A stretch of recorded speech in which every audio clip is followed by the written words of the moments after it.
Now on BBC World News this week.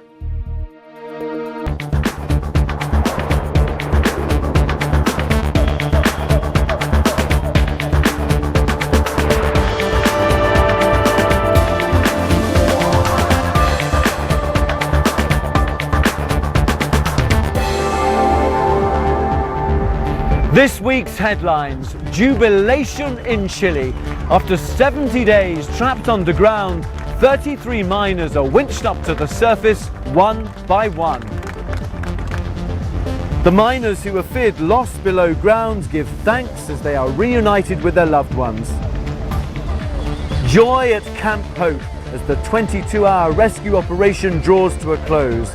Praise from the President. All the Chileans are united, committed with this rescue effort, and that's an example for the whole world. Their ordeal over, all the miners are taken to hospital. Some need eye and dental treatment.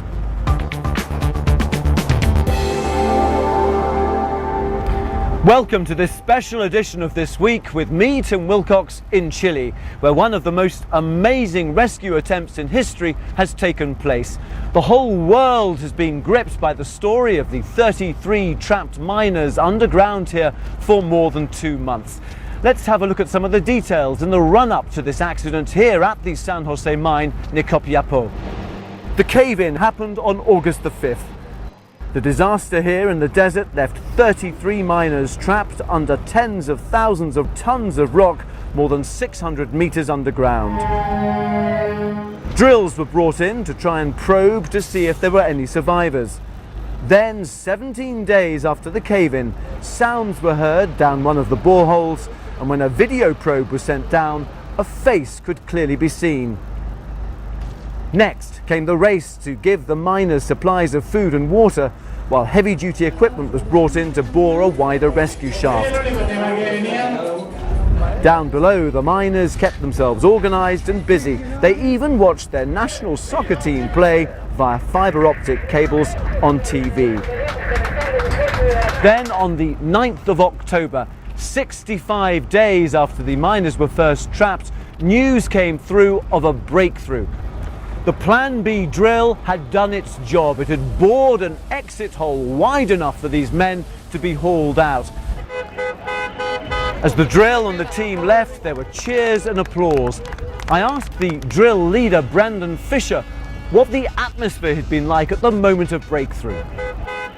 Well, from what we could tell, I mean, they were just going crazy. They were happy. I mean, the last couple of days, through video feeds and through conversations, they were just giddy. They're extremely excited that we were close and on their way.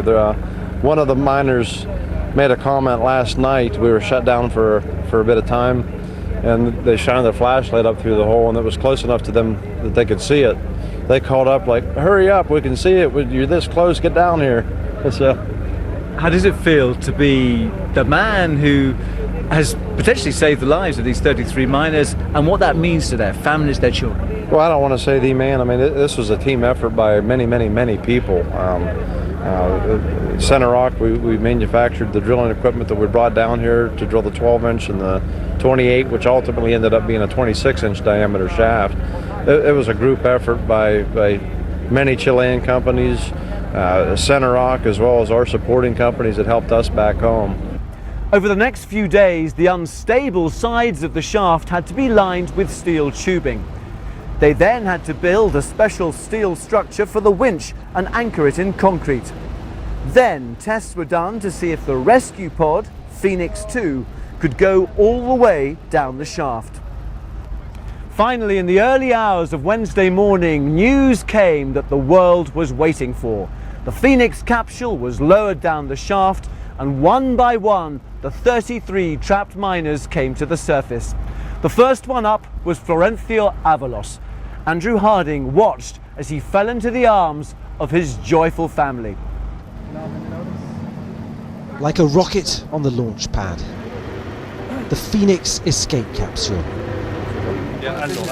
And strapped in like an astronaut, the very first rescuer, poised to plunge half a mile under a mountain.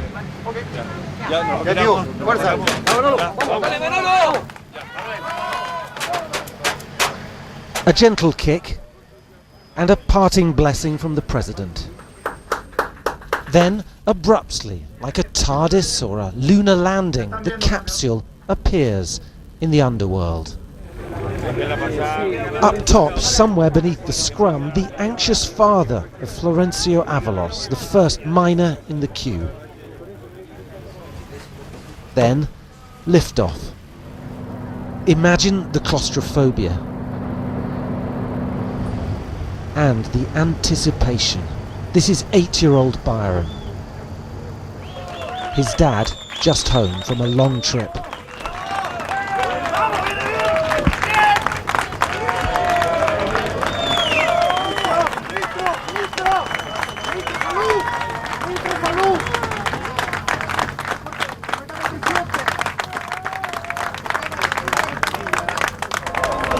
So the first miner is safe, and just listen to the ecstatic response here at Camp Hope. A roar of relief and delight that must surely be rippling around the world. This most phenomenal of rescue operations has got off to a very promising start. An hour later, a noise from the deep.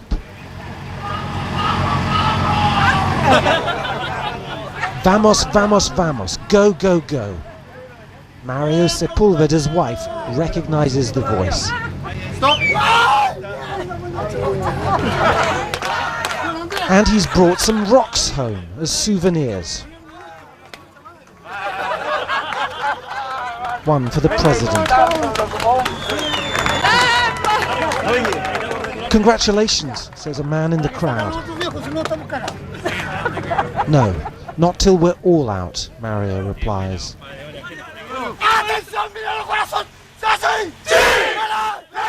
So much for the strain of 2 months underground. A marathon of hugs just beginning here. And so it goes on, one every hour, all night.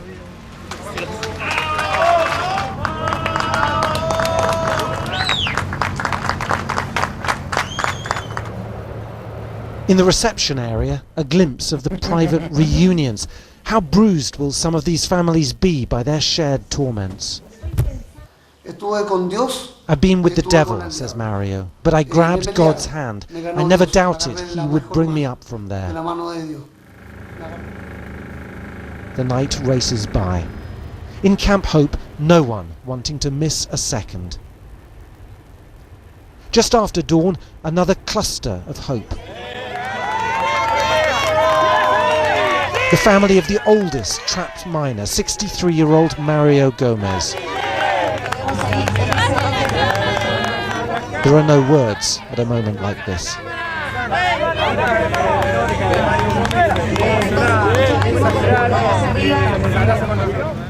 Silence at the tunnel entrance too, as Mario, a miner since the age of 12, gives thanks.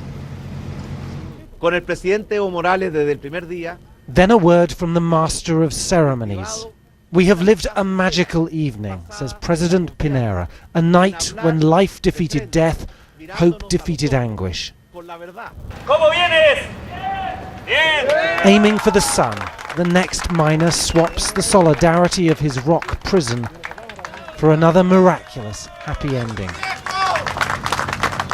Tugged from the depths of the Chilean desert. And 7-year-old Rosa had to wait until almost the end, trying hard to be brave for her father. Reunion number 31. Each as precious as the last. Under the mountain, the last miner waits his turn. Ushered like a conjurer's assistant into a magic box.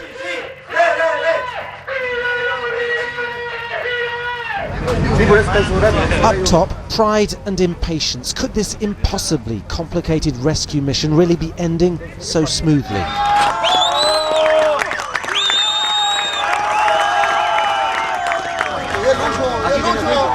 The answer arrives in the form of Luis Urzua, 54, the leading man in this dazzling drama. Has there ever been so much hugging? ¡Viva Chile! ¡Viva! ¡Viva Chile, mierda! ¡Viva! ¡Puro Chile! Then the president leads the national anthem. Luis has earned this. He was in charge when the mine collapsed. His firm leadership kept the team alive for those first bleak 17 days. There are no words, he says, to describe those first days, but we were strong and brave enough to fight for our lives and for our families. Wonderful scenes here outside the mine as the celebrations really get started. It seemed until the last miner was out, people were understandably holding back, just in case there was a problem. Well, a few minutes ago, the last man was brought out safely and this place erupted into wild cheers. It's all happened so much faster than anyone else here expected. We were hearing it could take 48 hours. It's taken less than 24. Then on the hillside, the families gathered. Faith has played a big role in these past 2 months.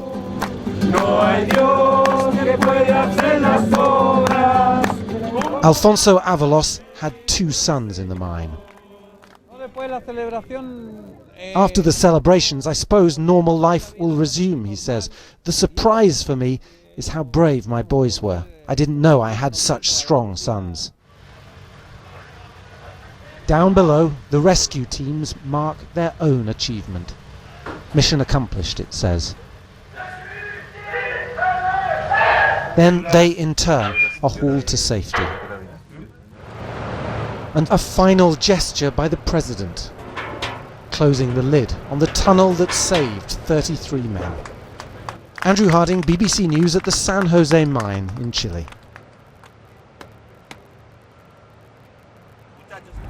Chile's President Sebastián Piñera was on hand. I spoke to him and I asked what had been the most memorable moment for him.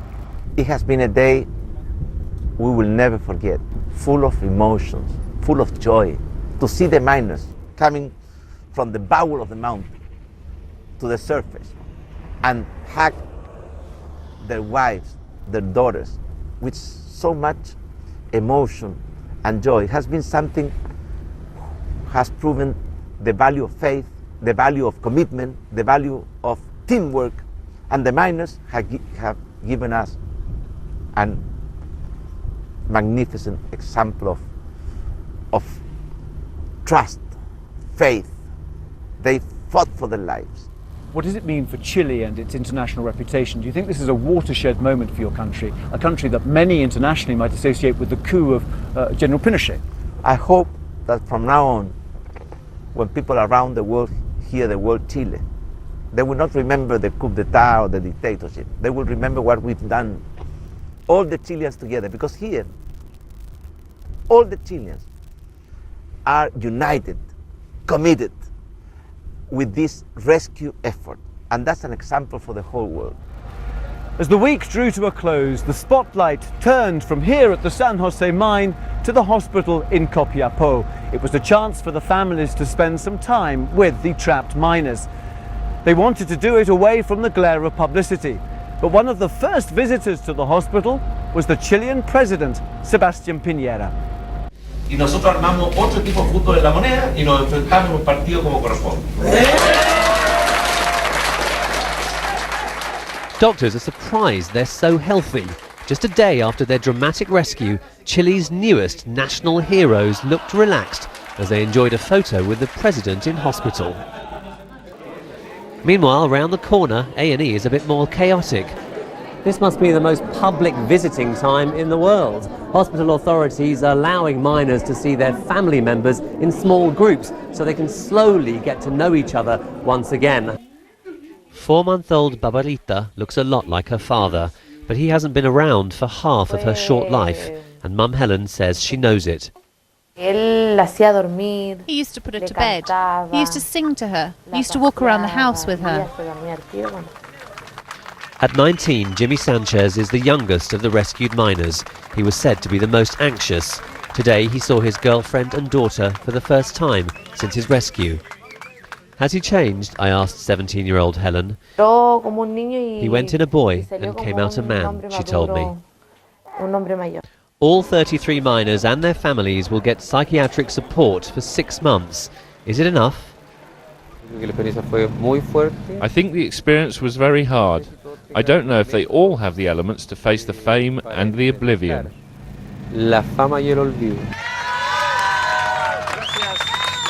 And make no mistake, fame is coming for men like Carlos Mamani.